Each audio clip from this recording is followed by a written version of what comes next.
안녕하세요. 소설가 정유정입니다. 이렇게 코리아 소사이어티를 통해 인사드리게 되어 반갑습니다. 작가님께서는 간호학과를 나오고 간호원으로 또 건강보험 심사평가원으로 오래 일하시다가 40대 초반에 등단하신 것으로 알고 있는데 소설가로 등단하시게 된 계기는 뭘까요?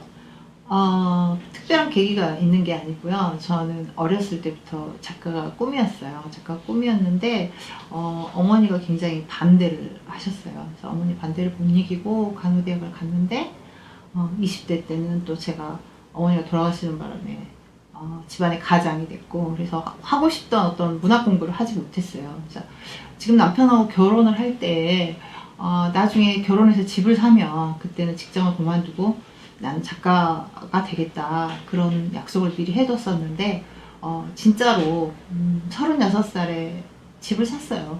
그리고 나서 그만뒀죠, 바로.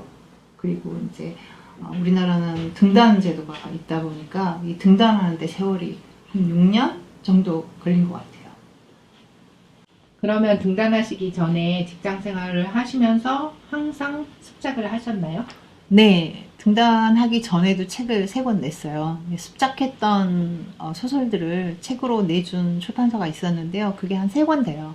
지금은 절판된 상태고 한국에 있는 아주 시골 도서관에 가면 있을 것 같아요. 그리고 오랜 직장 생활에서 쌓고 얻으신 경험들이 작가님 작품에 어떤 영향을 줬을까요? 제가 간호사 생활을 5년 했는데 5년 동안 응급실과 중환자실에 근무를 했었어요. 응급실과 중환자실은 인간의 어떤 죽음을 직접 대면하는 곳이고, 그러다 보니까 머릿속이 20대 때 거의 50대가 되는 애늙은이가 돼요. 그러다 보니까 어떤 이런 일반적인 인간 중심의 사고가 아니고 인간이 이런 지구상의 수많은 생명체 중에 하나라는 어떤 자연주의적인 사고관을 갖게 됐어요. 그래서 작가에게 세계관은 거의 전부라고 해도 과언이 아니죠. 소설에 자기 세계관이 다 들어가는 거니까. 작가님 작품에서 보면 절대악, 사이코패스 악인들이 항상 등장하는데 특별히 악에 관심을 두시게 된 이유는 뭘까요? 제 소설 중에서 딱 2권이 느와르, 그러니까 범죄 소설에 속하는 거고, 그 2권에서만 사이코패스가 나옵니다. 공교롭게도 이게 영미판 번역이 된 더 굿선하고 이번에 이제 7년의 밤이 2개가 사이코패스가 나오는 소설이고요. 나머지는 하나는 뭐 전형적인 성장 문학이고, 또 하나는 판타지고, 그리고 28 같은 경우는 전염병 아포칼립스 소설이거든요. 근데 이상하게 제가 사이코패스 전문가처럼 네, 그렇게 이제 인식이 돼 있는 것 같아서 이거 좋아해야 될지 어찌해야 될지 그걸 잘 모르겠어요. 근데 그런 걸 왜 자꾸 쓰느냐라고 물어보면 제가 늘 하는 말이 있는데, 작가마다 다 자기의 어떤 테마라는 게 있는 것 같아요. 저도 작가니까 어쨌든 저의 테마가 있고, 이 테마는 내가 이걸 써야지 해서 그게 정해지는 게 아니고, 보통은 자기 삶의 어떤 경험과 그리고 자기 타고난 성향, 이게 굉장히 제 생각에 한 70% 차지하는 것 같아요. 근데 저 같은 경우는 어떤 대중적 정서의 방향이 이렇게 딱 제시된 그런 이야기는 흥미를 못 느껴요. 그러니까 가령 뭐 행복한 아름다운 연인의 어떤 행복한 러브 스토리라든가 뭐 고결하고 순정한 삶이라든가 이런 이야기는 잘 쓰는 분이 따로 계시는 것 같아요. 그리고 저 같은 경우는 제가 좋아하는 그 이야기들이 있어요. 그러니까 가령 뭐 최선을 놔두고도 최악으로 치달아버리는 어떤 그런 어리석은 인간이라든가, 운명의 장난에 휘둘린 불운한 인간이라든가, 아주 절렬하고 치사한 민낯을 드러내는 인간이라든가, 이런 데 되게 끌려요.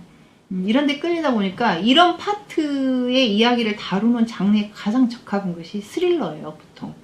그래서 이제 이런 이야기를 많이 선보이게 되는 것 같고, 아까도 말씀드렸다시피 그런 인간에게 끌리는 이유는 저 자신이 그런 면들이 있으니까 그런데 끌리는 게 아닐까라고 생각합니다.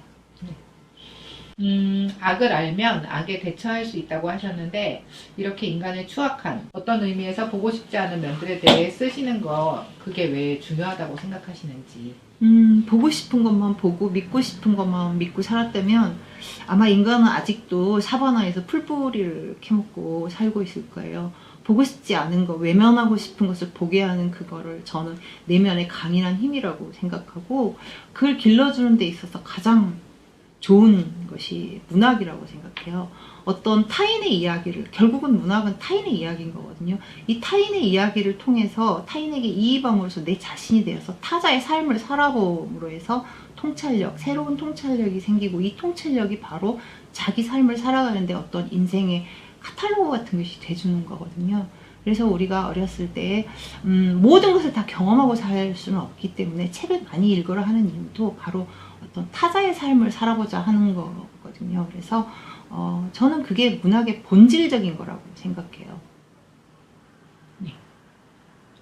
이런 실감나는 악인들을 어떻게 만들어내시는지. 아주 간단합니다. 제 안에 있는 것을 들여다보면은 바로 나와요. 물론 100% 착한 사람도 있겠지만 저는 제 안을 들여다보면 아주 치사하고 더럽고 이런 부분들이 굉장히 많거든요. 그런 부분들을 쓰면 보통 실감 난다고 하시더라고요. 또 이런 악인들에 대해서 쓰실 때 혹시 작가님께서 이런 악인들과 공감대를 형성한다거나 혹시 이 악인을 대변하는 것이 아닌지 그런 의문이 드실 때가 있는지.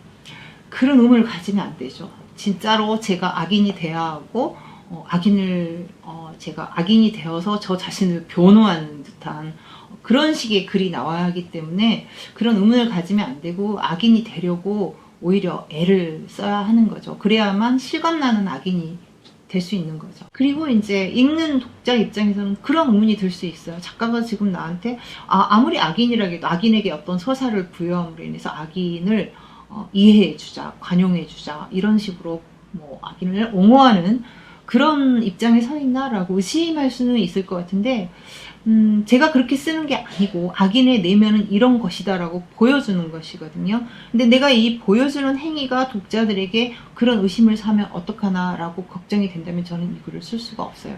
그렇게 의심을 받더라도 나는 그렇게 써야지. 문학의 의무는 저는 진실을 말하는 거라고 생각하거든요. 악당이 사이코패스가 나는 이게 윤리적으로 안 맞는데 이 일을 내가 꼭 해야 할까라는 고민을 보여주는 것은 진실이 아니에요. 이 사람 입장에서는 정말 재미있게 자기가 나쁜 짓을 해야 되거든요. 그래서 나는 쓸 때에는 재미있게 나쁜 놈이 돼서 쓰고, 독자들한테 보여줄 때에는 이게 어떤 독자들에 대한 변명이 아니고 악인의 내면은 이런 것이다 라고 독자들이 충분히 저는 판단할 수 있는 능력이 있다고 생각을 합니다. 네. 7년의 밤에 보시면 그 세룡마을이라는 가공의 장소가 나오잖아요. 네. 그 묘사가 아주 치밀하고 언젠가 가본 곳이 아닌가 하는 생각을 들게 할 정도로 되게 현실적인데요. 책에 나오는 그 지도도 선생님이 직접 그리신 그림을 바탕으로 제작된 걸로 알고 있어요. 이렇게 완벽한 가공의 로케이션은 어떤 작업을 통해 구성하시는지. 네. 맨 처음에 이제 스케치를 해요. 이야기에 맞는 그 공간을 스케치를 한 다음에 그게 우리 동네, 내가 지금 살고 있는 동네처럼 머릿속에 완전히 익을 때까지 수십 번에 걸쳐서 반복해서 그 그림을 그려요. 그래서 이야기를 떠올리면 이 장 집이 어디다 그러면 내 머릿속에서 바로 떠오를 수 있도록 그렇게 반복해서 그림을 그려가지고 그 가공의 마을을 제 머릿속에 넣고 작업을 하게 되죠. 그 7년의 밤과 종의 기원 두 작품 모두 가공의 도시, 마을에서 일어나는 이야기들인데 실제 도시명이 아닌 가공의 도시명을 쓰는 이유는 무엇일까요? 두 가지 이유가 있어요. 첫 번째는 제가 타고난 방향치예요. 그래서 제가 30년이 넘게, 30년이 뭐야, 한 40몇 년을 광주에 살았음에도 아직도 광주 지리를 잘 몰라요. 그 정도로 선천적으로 방향치다 보니까 제가 익숙한 동네가 없는 거예요. 우리 집 안 아니면은. 그러면은 이야기를 우리 집 안에서만 이야기를 쓸 수는 없는 거잖아요. 그러면 차라리 만드는 게 나은 거죠. 어설프게 어딘가를 가서 제가 익혀가지고 쓴다는 거는 좀 거의 불가능에 가까워요. 그래서 이제 가공의 마을을 만드는 것이고, 또 하나는 이야기와 딱 맞는 그런 어떤 무대를 발견하기가 너무 힘들어요. 그거를 이렇게 헌팅을 하러 돌아다니느니 차라리 거기에 맞게 제가 그 마을을 세팅을 하는 게 또 편해요. 그러니까 여러 가지로 편의성 면에서 가공을 한 그런 어떤 마을을, 가상의 마을을 만드는 것이지 제가 무슨 굉장한 어떤 미술적 상상력이 있어서 만드는 건 아니에요. 작가님 작품에 나타나는 악은 남성이고 여성들은 당하는 피해자 아니면 남성의 악을 저지하려다 실패하는 인물들인 듯한데 제가 올바르게 읽은 것인지는 잘 모르겠습니다. 악은 궁극적으로 남성이다라고 생각하시는 편인가요? 저는 남성, 여성을 따져가지고 글을 쓰지 않습니다. 저 같은 경우는 소설을 쓸 때 인간의 본성에 관심을 갖지 남성의 본성, 여성의 본성 이런 거에 대해서 따로 관심을 가져본 적이 없어요. 그래서 28 같은 어떤 전염병 아포칼립스 소설인 경우에 인간에게 대재앙이 닥쳐오면 가장 피해를 보는 어떤 그런 쪽은 약자예요. 여자나 아이. 그럴 때 여자나 아이는 피해자가 되는 거죠. 그리고 인간의 궁극의 악이 남성이다. 이거는 좀 제가 대답하기가 굉장히 곤란해. 궁극의 악은 저는 인간이라고 생각해요. 인간 마음속에 있는 악이 궁극의 악이라고 생각을 하고 있고, 그거를 꺼내서 보여주는 것이 제 역할이라고 생각하고 있거든요. 혹시 악을 여성으로 표현하는 작품은 또 구성해 보신 적이 있는지? 네, 다음 소설에서 여성이 주인공일 거고, 다음 소설은 범죄 소설이에요. 여성이 주인공이고, 그러니까 거기에 부합한다고 할 수 있겠네요.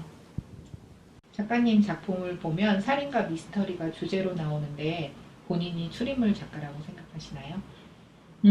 살인과 미스터리가 나오는 범죄, 그러니까 느와르물은 제 소설 6편 중에서 2편이에요. 아까 말씀드렸지만, 그러니까 3분의 1이죠. 전부는 아니고요.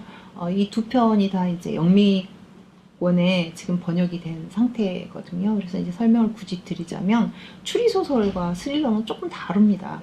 추리소설 같은 경우는 범인 찾기가 목적이에요. 독자의 지성에 호소를 하는 소설이죠. 독자는 범인이 누구인가를 작가와 굉장히 머리싸움을 하면서 끝까지 가기 때문에 반전이 굉장히 중요해요.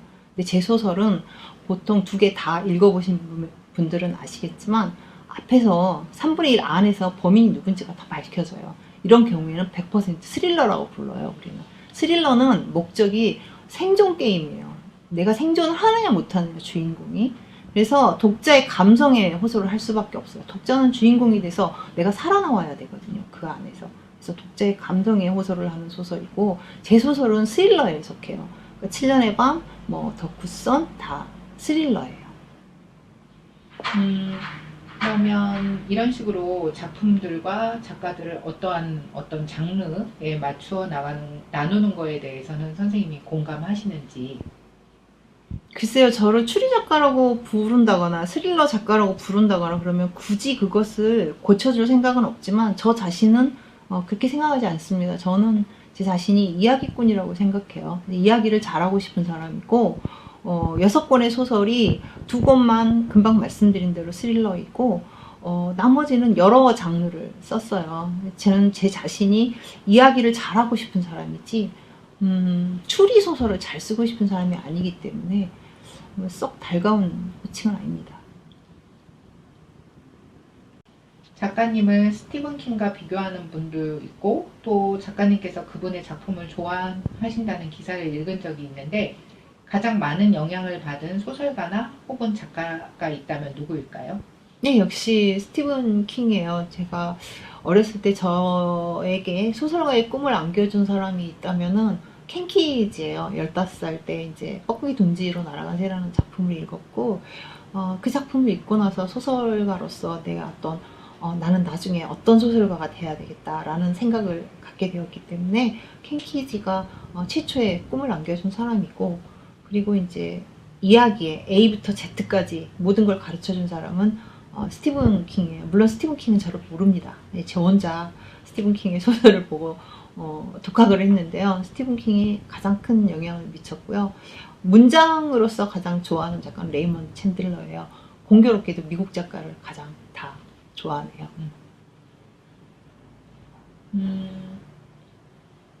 그 글을 쓰는 일과는 별개로 그냥 독서를 하실 땐 주로 어떤 책을 읽으세요?